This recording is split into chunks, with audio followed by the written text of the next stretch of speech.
നമസ്കാരം സുഹൃത്തുക്കളെ, പുതിയൊരു വീഡിയോയിലേക്ക് എല്ലാവർക്കും സ്വാഗതം. അപ്പോൾ ഞാൻ രാവിലെ മലയാളം നോക്കുവാണ്. ടെലഗ്രാമിലെ ഫസ്റ്റ് ബെൽ മലയാളം, നിങ്ങൾക്ക് പലർക്കും അറിയാവുന്ന ഒരു ചാനലായിരിക്കും ഫസ്റ്റ് ബെൽ മലയാളം എന്ന് പറഞ്ഞൊരു ടെലഗ്രാം ചാനൽ. അതിനകത്തു നിന്നുള്ള ഒരു PDF ആണ്. ഡെയിലി അവർ PDFs ഇടുന്നുണ്ട്. അപ്പോൾ ആ ഒരു PDF ആണ് നോക്കിയത്. പിന്നെ അത് കൂടാതെ വേറൊരു ടെലഗ്രാം ചാനലിൽ നിന്ന് കുറേ കാര്യങ്ങൾ, മലയാളമായിട്ട് ബന്ധപ്പെട്ട കുറേ കാര്യങ്ങൾ എൻ്റെ ബുക്കിൽ എഴുതി വെക്കുവാണ്. അപ്പം ഞാൻ വൊക്കാബുലറി ഇടുന്ന ബുക്കാണിത്. പിന്നെ ഞാൻ രാവിലെ ഇടയ്ക്ക് എൻ്റെ വിഷൻ ബോർഡ് ഒന്ന് നോക്കിയതാണ്. അതിൽ ഇടയ്ക്ക് നടുക്ക് തന്നെ ഒട്ടിച്ച് വെച്ചിട്ടുണ്ട് നമ്മുടെ ഗവൺമെൻറ് ടാഗ്. അപ്പം അത് ഇടയ്ക്ക് അതിലെ വഴി പോകുമ്പോഴെല്ലാം നോക്കും. അപ്പോൾ നമ്മുടെ മൈൻഡ് അതിലേക്ക് ആവും. പിന്നെ ഇത് ജസ്റ്റ് രാവിലത്തെ ബ്രേക്ക്ഫാസ്റ്റാണ്. റൊട്ടിയും പിന്നെ ചായയും കുഞ്ഞിനും എനിക്കും കൂടെ ഉള്ളതാണ്. അപ്പോൾ ഞങ്ങൾ രണ്ടും കൂടെ അതെടുത്ത് ഇന്ന് കഴിച്ചു. അപ്പം അവൾക്കിപ്പോൾ ഒരു പാട്ടൊക്കെ ഇടയ്ക്ക് വെച്ച് കൊടുത്താൽ ഇപ്പം കഴിക്കുന്നുണ്ട് കേട്ടോ. നേരത്തെ പുറകെ ഓടി നടക്കണമായിരുന്നു. അത് കഴിഞ്ഞ് ഇതൊരു 9:30 സമയം കേട്ടോ. അപ്പം ഹസ്ബൻഡും എല്ലാവരും പോയതിന് ശേഷം ഞാൻ പഠിക്കാനിരിക്കുന്നതാണ്. അപ്പം അത് കഴിഞ്ഞപ്പോൾ ഞാൻ നോക്കിയതെന്ന് പറഞ്ഞാൽ കറണ്ട് അഫയേഴ്സാണ്. അപ്പോൾ ഫെബ്രുവരിയിലെ കറണ്ട് അഫയേഴ്സാണ് നോക്കിയത്. ഇത് ഞാൻ എഴുതിയെടുത്തതെന്ന് വെച്ചാൽ PSC മോക്ക് ടെസ്റ്റ് എന്ന് പറയുന്ന ഒരു യൂട്യൂബ് ചാനൽ ഉണ്ട്. അതിനകത്താണ് നോക്കി എഴുതിയെടുത്തത്. അതുകൂടാതെ ടെലഗ്രാമിൽ നിന്നും എഴുതിയിട്ടുണ്ട്. പിന്നെ PSC ബുള്ളറ്റിൻ. അപ്പം അവളത് അതിൽ നടപ്പുണ്ട് കേട്ടോ. വഴിയിലോട്ട് ഇറങ്ങി പോകാനായിട്ട് മുറ്റത്ത് ഇറങ്ങി കളിച്ചുകൊണ്ടിരിക്കുകയാണ്. അപ്പം ഞാൻ അതിൻ്റെ ഇടയ്ക്ക് ഇത് എഴുതിയെടുത്തു. അതിനുശേഷം ഞാൻ പഠിക്കാൻ ഇരുന്നതെന്ന് പറഞ്ഞാൽ എക്കണോമിക്സ് ആയിരുന്നു നോക്കിക്കൊണ്ടിരിക്കുന്നത്. എക്കണോമിക്സ് വിചാരിച്ച സമയത്തിനുള്ളിൽ തീർക്കാനായിട്ട് പറ്റിയിട്ടില്ല. നോക്കി വരുന്നേ ഉള്ളൂ. അപ്പം PKയുടെ ക്ലാസ്സസ് ഒരു 9 ക്ലാസ്സസോളം 10 ക്ലാസ്സസോളം കവേർഡായിട്ടുണ്ട്. ബാക്കി ഇനി ഒരു 6 ക്ലാസ്സും കൂടെ കവർ ചെയ്യാനുണ്ട്. PKയുടെ ക്ലാസ്സസ് എഴുതും. അതുമായിട്ട് ബേസ് ചെയ്ത കാര്യങ്ങൾ ഈ ടെക്സ്റ്റിൽ നിന്നും വായിക്കും. അങ്ങനെയാണ് ഇപ്പോൾ പോയിക്കൊണ്ടിരിക്കുന്നത്. അപ്പം എനിക്ക് ഒരു എക്കണോമിക് ബാക്ക്ഗ്രൗണ്ട് അല്ലാത്തതുകൊണ്ട് എക്കണോമിക്സ് പഠിക്കാനായിട്ട് ഇച്ചിരി പാടാണ്. പക്ഷേ PKയുടെ ക്ലാസ്സസ് വളരെയധികം ഹെൽപ്ഫുള്ളാണ്. സാറ് ഭയങ്കര ക്ലീനായിട്ടാണ് പഠിപ്പിച്ചത്. പക്ഷേ എനിക്ക് CRR, SLR അങ്ങനത്തെ കാര്യങ്ങൾ, ബാങ്ക് റേറ്റ്, അതൊക്കെ എപ്പോഴും ഭയങ്കര പാടായിരുന്നു. അതുപോലെ GDP ആയിട്ട് ഫാക്ടർ കോസ്റ്റ്, മാർക്കറ്റ് പ്രൈസ്, അങ്ങനത്തെ കുറേ കാര്യങ്ങളുണ്ടല്ലോ നമ്മുടെ +1 എക്കണോമിക്സ് ടെക്സ്റ്റിനകത്തുള്ളത്. അതും എനിക്ക് ഭയങ്കര പാടായിരുന്നു. പക്ഷേ ഇപ്പം PKയുടെ ക്ലാസ്സിനകത്തുള്ള സാറ് പഠിപ്പിച്ച് കഴിഞ്ഞപ്പോഴത്തേക്കും എനിക്ക് പിന്നെ ഈ ടെക്സ്റ്റും കൂടെ വായിക്കുന്ന സമയത്ത് കറക്റ്റായിട്ട് അത് മനസ്സിലാവുന്നുണ്ട്. ആ കാര്യങ്ങളെല്ലാം കിട്ടി. പിന്നെ ഇനിയിപ്പം എക്കണോമിക്സിനകത്ത് തീർക്കാനുള്ള പോർഷൻ ഞാൻ ബാങ്കിങ്, പല ടൈപ്സ് ഓഫ് ബാങ്ക്സിലെ നബാർഡ്, അങ്ങനത്തെ കുറേ കാര്യങ്ങളിലെ ഫാക്ട്സ് പഠിക്കാനുള്ളത്.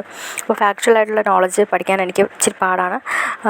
അപ്പം അത് ഇനി നോക്കാനുണ്ട്. അതുപോലെ പിന്നെ ഒരു പോർഷൻ എന്ന് പറഞ്ഞാൽ നീതി ആയോഗ്, പഞ്ചവത്സര പദ്ധതി, പ്ലാനിംഗ് കമ്മീഷൻ. അത്രയും കൂടെ തീർന്നു കഴിഞ്ഞാൽ നമ്മുടെ എക്കണോമിക്സ് ഒരു കരയ്ക്ക് എത്തും. പിന്നെ കോൺസ്റ്റിറ്റ്യൂഷൻ്റെ കുറച്ചും കൂടെ പഠിക്കാനുണ്ട്. അത് കഴിഞ്ഞിട്ട് പതുക്കെ ഹിസ്റ്ററി, ജോഗ്രഫിയിലേക്ക് കടക്കാമെന്ന് വിചാരിക്കുന്നു.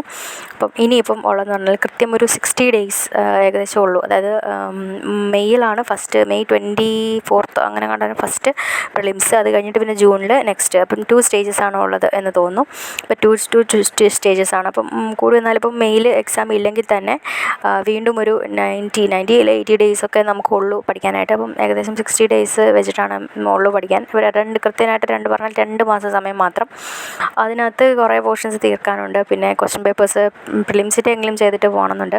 പിന്നെ ഒരുപാട് കാര്യങ്ങൾ ഉണ്ട്. അപ്പം എന്തായാലും ഒരു അറ്റത്തുനിന്ന് വരുവാണ്. പക്ഷേ എനിക്ക് ഞാനൊരു റൂട്ടീനിലേക്ക് വന്നായിരുന്നു.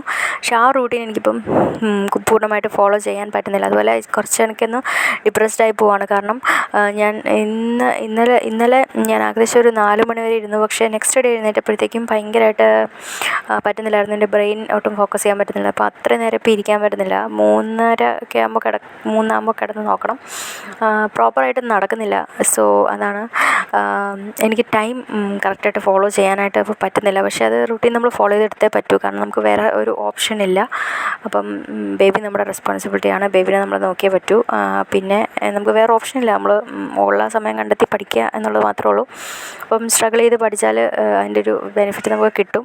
കുറേ ആൾക്കാർ അങ്ങനെ പഠിച്ച് നേടിയെടുത്തിട്ടുണ്ട്. യൂട്യൂബിൽ തന്നെ ഉണ്ട്. അതല്ലാതെ എനിക്ക് പേഴ്സണലായിട്ട് അറിയാവുന്ന എൻ്റെ കസിൻ ചേച്ചി, അങ്ങനെ കുറേ ആൾക്കാരുണ്ട് കുഞ്ഞുമായിട്ട് തന്നെ പഠിച്ചവർ.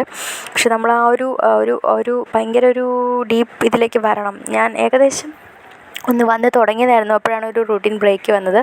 അപ്പോൾ നിങ്ങളായാലും നോക്കുന്ന ഒരു പേജാണെങ്കിലും ഡെയിലി നോക്കണം. നമുക്കൊരു ബ്രേക്ക് വന്നു കഴിഞ്ഞാൽ പിന്നെ ഇച്ചിരി പാടാണ്. നമ്മൾ ആ റൂട്ടീൻ മെയിൻറ്റെയിൻ ചെയ്ത് വരാനായിട്ട് കുറച്ച് പാടാണ്.